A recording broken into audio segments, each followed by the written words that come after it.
وہاں پہ بہت سارے معاملات. اب وہاں پہ خبریں بھی آپ کو پتہ بڑا مشکل ہے شام سے متعلق, عرب دنیا سے متعلق, کیونکہ وہ خبریں اس لیے خطرناک ہے. ایک طرف لاشوں کا ڈھیر لگا, 40,000 کے قریب جو قبائلی ہیں وہ جنگ کے لیے, ان کو بدو کہا جاتا ہے, وہ اس وقت لڑنے کے لیے تیار بیٹھے ہیں اور جا رہے ہیں. وہ شام کے صدر کے بارے میں بھی جو ملک سے فرار ہونے کی خبر ہے, کیونکہ اس کی ایک بہت بڑی پراکسی وار اس وقت اسرائیل اور سعودیہ کے درمیان چل رہی ہے. اور یہ ابھی ان کا المائدین عرب کا ایک بڑا قابل اعتماد باثر سورس ہے, وہ ان کی رپورٹنگ بھی آپ چیک کریں.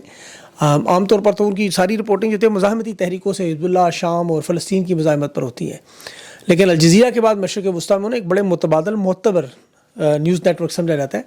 ایران, عراق, شام میں, لبنان میں, اور اس کے جتنے بھی الجزیرہ کی پالیسی تو پتہ تھوڑی قطر کی طرف ہے, مغرب کی طرف, لیکن یہ ذرا جو ہے وہ مزاحمت والی پالیسی کی طرف سے. لیکن ان کی خبر تھی المائدین والی, میادین کی جو اخبار تھی کہ شامی صدر جو ملک چھوڑ کے اپنے خاندان کے ساتھ نکل چکے ہیں, اور ان میں 3 لوگ ان کے ساتھ تھے, ان کے گھر کے لوگ, قریبی لوگ, وہ اس میں کام آ چکے ہیں. اب ظاہر ہے احمد الشرع النصرہ فرنٹ کے پہلے سربراہ تھے جو القاعدہ کی تنظیم تھی, اور بعد میں انہوں نے اپنے آپ کو اعتدال پسند کیا. آپ کو پتہ پھر عرب دنیا میں انہیں مدد ملنا شروع ہوئی. عرب امارات, سعودی عرب, مصر اور امریکہ, ڈونلڈ ٹرمپ کی ملاقات تک ہوئی. آپ دیکھتے رہے وہ وزیر خارجہ برطانوی ملتا رہا. پھر اسرائیل کے ساتھ البتہ ان کا معاملہ بھی سامنے نہیں آیا. اسرائیل کا آپ کو پتہ ہے جو دمشق اور باقی شہروں پر اس وقت جو حملے کی کوشش تھی, یہ بھی ایک تباہی بربادی کا وہی کھیل تھا. اب سعودی عرب, اردن اور عرب امارات یہاں پر خاموشی سے فی الحال دیکھ رہے ہیں کہ کیا ہو رہا ہے. شام میں کوئی نئی اپوزیشن, کوئی نیا سیٹ اپ, یا احمد الشرع کو سپورٹ, کیونکہ دروزی جو باقی قبائل ہیں وہ سارے ایکٹیو ہو چکے ہیں اس وقت. بہت بڑی بغاوت ہے. پراکسی کا یہ جو پورا کھیل ہے, اس میں اسرائیل جو ہے وہ مکمل طور پر ایران اور لبنان پر دباؤ ڈالنے کے لیے بھی کام کر رہا ہے, کیونکہ وہاں پر لیکن نقصان بڑا ہو رہا ہے. جو صفحہ ویڈیوز آ رہی ہیں وہ آپ دیکھ نہیں سکتے. اور اس خطے میں دیکھیں بدقسمتی سے, بلکہ اس شام میں میں نے دیکھا کلیجے چبانے, لاشوں کو پامال کرنا, یہ اس پورے خطے میں بڑی گھٹیا قسم کی روایت ہے. دنیا میں آپ دیکھیں جنگیں ساری دنیا میں دیکھیں بہت کم ایسے یہ پرانے ماضی میں ہم دیکھتے ہیں, لیکن آج بھی یہاں ہو رہا ہے. آج جو ویڈیوز نظر آ رہی ہیں وہ بھی توبہ دیکھی نہیں جاتی. بہرحال پاکستانی معاملات کی بات کریں, تحریک انصاف خان کی رہائی مہم برطانیہ سے پاکستان کا تک معاملہ شروع ہو چکا ہے. وائٹ ہاؤس میں آپ کو پتہ ہے جو کامیاب ملاقات تھی, اس کے بعد لندن 10 ڈاؤننگ اسٹریٹ پر وزیر اعظم کے گھر کے باہر زلفی بخاری اس احتجاج کو لیڈ کریں گے ساروں کے ساتھ مل کے, تحریک انصاف کی قیادت کے ساتھ وہاں جو لندن میں. اور خیبر پختونخوا میں بڑی ریلی آج احمد خان نیازی نے ترکئی ہاؤس سے نکال کے ہزاروں لوگ سڑکوں پر. یہ آج حقیقی معنوں میں تحریک انصاف کا جو مومنٹم ہے بلڈ ہوتا ہوا نظر آ رہا ہے. یہ چاہتے ہیں صرف لیڈر سامنے کھڑا ہو, عوام بےتاب ہے. سوابی میں جنید اکبر بھی تھے, ان کی قیادت میں بھی لوگ آئے ہوئے تھے باہر. اور یہاں پر آپ دیکھیں اس وقت جو تحریک ہے وہ آج میں ان کے بیانات سن رہا تھا کہ اس وقت تک گھر نہیں جائیں گے جب تک خان واپس نہیں لائیں گے. لائی عمل جو ترتیب دیا جا رہا ہے, اب بلوچستان اور سندھ کے بعد عوام کی جو موبلائزیشن کا معاملہ کے پی میں بھی شروع ہو گیا. مانسیرہ میں بھی سلیم خان سواتی نے آج احتجاج کی قیادت کی, لوگوں کو مومنٹم بلڈ کیا. مہمند قوم بھی آج جھنڈے پشتون امن کے لیے اٹھائے ہوئے نکلے ہوئے تھے. تو پنجاب کا ایک معاملہ تھوڑا سا رہ گیا تھا. پنجاب میں زبردست قسم کا, ایک تو انہوں نے آج فارم 45 کی جو ایم پیز ہیں انہوں نے اسمبلی کے بعد اپنی اسمبلی لگا کے دوسرا اجلاس کیا. سیالکوٹ میں وہاں پہ بھی تحریک شروع ہوئی ہے, عوامی کیمپین مبشر صاحب نے شروع کی ہے. اور عالیہ حمزہ نے بھی آپ دیکھیں جلسوں کا پورا اعلان کیا ہے. 5 اگست کے سے پہلے یہ پوری سیریز شروع ہوگی. جلسوں کا لائے عمل کہاں ہوں گے, کس شہر میں ہوں گے, اور یہ بھی آپ کے سامنے پورا لائے عمل آنے والا ہے. پنڈی میں انصاف اسٹوڈنٹ فیڈریشن کی طلبہ کی آج بڑی احتجاجی ریلی تھی. اس میں بھی آپ کو پتہ ہے کافی نوجوان تھے. امجد خان صاحب کا بڑا اہم کردار ہوگا اب اس میں آنے والے دنوں میں. تحریک انصاف سینٹ کے لوگوں کو بھی جو باقی کہہ لیں انہیں, عرفان سلیم, عائشہ بانو, ارشاد حسین یا وقاص اور رگزئی, ان سب کو بلایا ہوا تھا آج کہ آپ دستبردار ہو جائیں نشستوں سے. ان سب نے انکار کر دیا. آج ان کا ایک اور سیشن بھی ہے شاید ابھی تھوڑی دیر بعد, اس میں دوبارہ کوشش کریں گے. پچھلا جو ان کا مذاکراتی سیشن علی امین گنڈاپور اور بیرسٹر سلمان کمراجہ صاحب کے ساتھ ہوا, تو اس میں انہوں نے کہا کہ آپ دیکھیں جے یو آئی کے بھی 2 امیدوار ہیں, ان کی بھی پیپلز پارٹی کا بھی ایک جنرل سیٹ ہے خاتون, ان سے آپ کہیں کہ ایک نشست چھوڑ دیں, کاغذات واپس لے لیں. لیکن ظاہر ہے یہ تو نہیں ہو سکتا, وہ تو نہیں کبھی چھوڑ دیں. بہرحال ان کی جو ملاقات میں خرم ذیشان, عرفان سلیم کو بلا کے گفتگو ہوئی.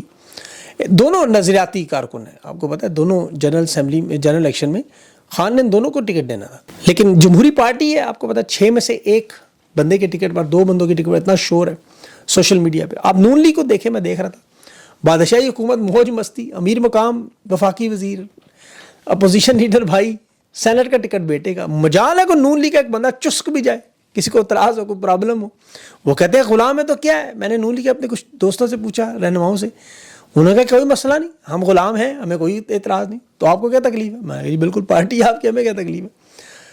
اب یہاں دیکھیں وہ پشاور کا تحریک کا صدر, سابق صدر کہہ رہا تھا کہ 9 نشستیں بنتی ہیں تحریک انصاف کی, کیوں نہیں 9 لیتے. مطلب یہ کم از کم آپ جمہوری سیاست تسلیم کریں. عمر علی مین گنڈا پور کو جہاں مرضی کوئی صحافی روک لے.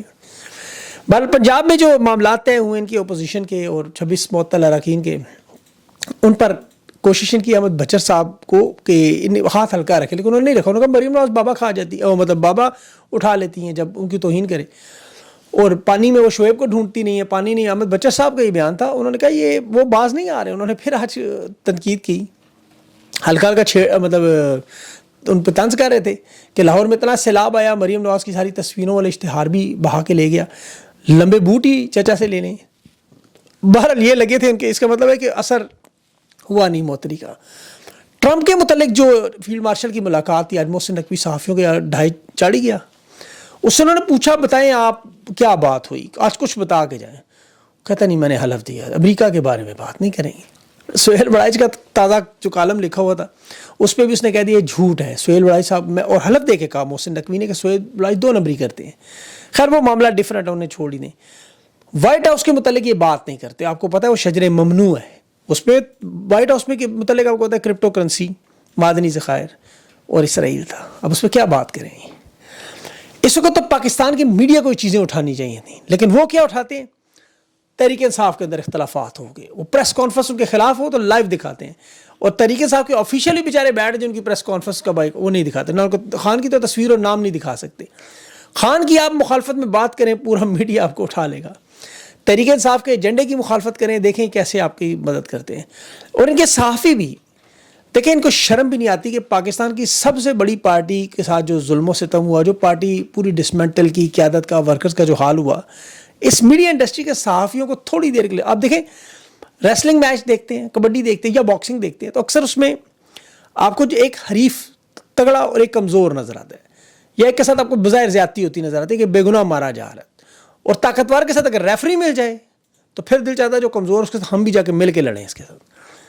آپ کی دل میں خواہش ہوتی ہے, آپ سوچتے ہیں, یہ روزانہ آپ دیکھتے ہیں سارے مقابلے, اور غیر ارادی طور پر ہم اکثر 2 فریقوں کے درمیان ایک کو پک کر لیتے ہیں, کسی کو بتائے بغیر ہی. یہاں پاکستانیوں نے ارادی اور غیر ارادی طریقوں سے عمران خان کو اور تحریک انصاف کو چن لیا ہے. اب جو میڈیا میں آواز رکھتے ہیں انہیں چاہیے کہ ان مظلوموں کا ساتھ دیں.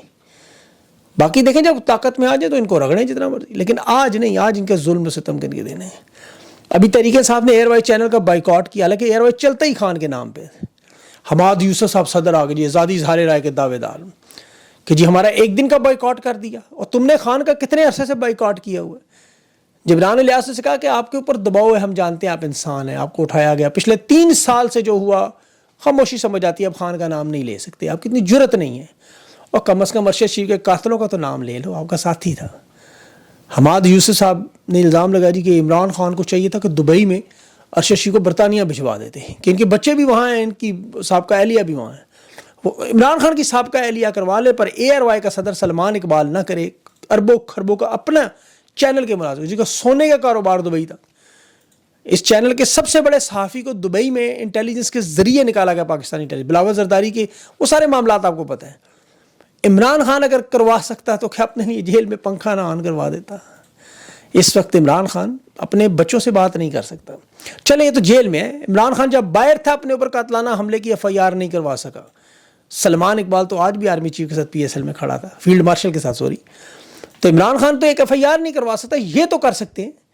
اس سسٹم کا اس گھٹیا لیول کا آپ اندازہ کریں. عمران خان کو اندازہ اس وقت ہو چکا تھا کہ یہ اتنی بڑی قربانی کے بعد کے علاوہ معاملہ حل نہیں ہوگا. لیکن یہ جتنے بھی وہ اقرار الحسن صاحب, ویسے ان کو اللہ تعالیٰ ان کے رزق میں پتہ نہیں کتنی برکت ہے کہ آج کل کے دور میں ایک خاوند, آپ کو پتہ ہے ایک بیوی پالنا بڑا مشکل ہے. پالنا میں اس حساب سے نہیں کہہ رہا کہ پالنا اٹھا کے پالنا پڑتا ہے, مطلب کسی خرچے برداشت کرنا. مہنگائی کے جو حالات وہ ماشاءاللہ 3 مطلب جو ہے وہ شادی شدہ بندے ہیں, ان کو ٹائم ان کے پاس پتہ نہیں اتنا کیسے مینیج ہوتا ہے کہ وہ نوکری بھی کرتے ہیں, شو بھی کرتے ہیں, اس کے ساتھ تنقید بھی کرتے ہیں اور مینیج بھی کرتے ہیں. اور مطلب یہ کہ ان کا, میں اس چیز پہ حیران تھا, وہ اس ٹویٹ پہ عمران خان کے پیچھے پڑ جاتے ہیں بار بار. کہ عمران خان سے اسرائیل کی وہ چاہتے ہیں کہ عمران خان کچھ نہ کچھ اسرائیل کے بارے میں کہیں. اب مجھے یہ نہیں سمجھ آتی ان کا کتنا انٹرسٹ کیوں. حالانکہ عمران خان نے بارہا بیانات اسرائیل کے بارے میں دیے, لیکن اقرار الحسن صاحب تھوڑی سی ہمت کر کے ارشد شریف کے قاتلوں کا نام تو لیں, ایک آدھا پروگرام 26 نومبر کے کر کے دکھائیں. یہ تو دیکھا نا وہ اپنے وہ پیر کھڑے کیے, یہ سارا ان کو آپ کو پتا ہے ٹوپی ڈرامہ ہوتا ہے, بیچ میں کچھ اصلی بھی ہوں گے پروگرام, لیکن زیادہ تر یہ ساری آپ کو پتا ہے نورا کشتی ہوتی ہے, کچھ جاننے والے نکل آتے ہیں, کوئی بیچ میں سوشل میں آپ کو پتا ہے میڈیا پہ جو ان کی واردات ہوتی ہے. حقیقت پروگرام کرنے سب کے سامنے 26 نومبر پہ تحقیقات کریں کیا ہوا, کیا کتنے لوگ شہید ہوئے, کہاں گئیں لاشیں. آپ پاکستان کا سب سے بڑا ادارہ ہے, موجود ہے, وہ نہیں کر سکتے. ارشد شریف آپ کا سب سے بڑا آپ گئے کینیا, کیا آپ نے اکھاڑ لیا, کچھ رپورٹ لائیں, کدھر ہیں وہ لوگ سارے, ان 12 لوگوں کے ارشد کی والدہ نے جو نام دیے بتائیں, ان کے معاملات کو چلائیں. نہیں کر سکتے, نہیں کر سکتے. لیکن عمران خان سے جیل میں بیٹھے ہوئے کہتے ہیں وہ بیٹھ کے اسرائیل کی وہاں سے ٹویٹ کر کے دکھائے. یہ منافقت کے اعلیٰ کردار ہے. ہمارا اللہ تعالیٰ ان کو ہدایت دے. میری ان باتوں کو برا نہ بنائے کہ میں ان کے ذاتی معاملات میں نہیں, مجھے تو خوشی ہے وہ یہ جتنے بھی لوگ ہیں وہ اپنی ذاتی زندگی میں جو بھی کریں. میں ان کی یہ جو ابھی تازہ ترین گفتگو تھی اس پہ بات کر رہا تھا. اپنا خیال رکھیں, مجھے اجازت نہیں. اللہ حافظ.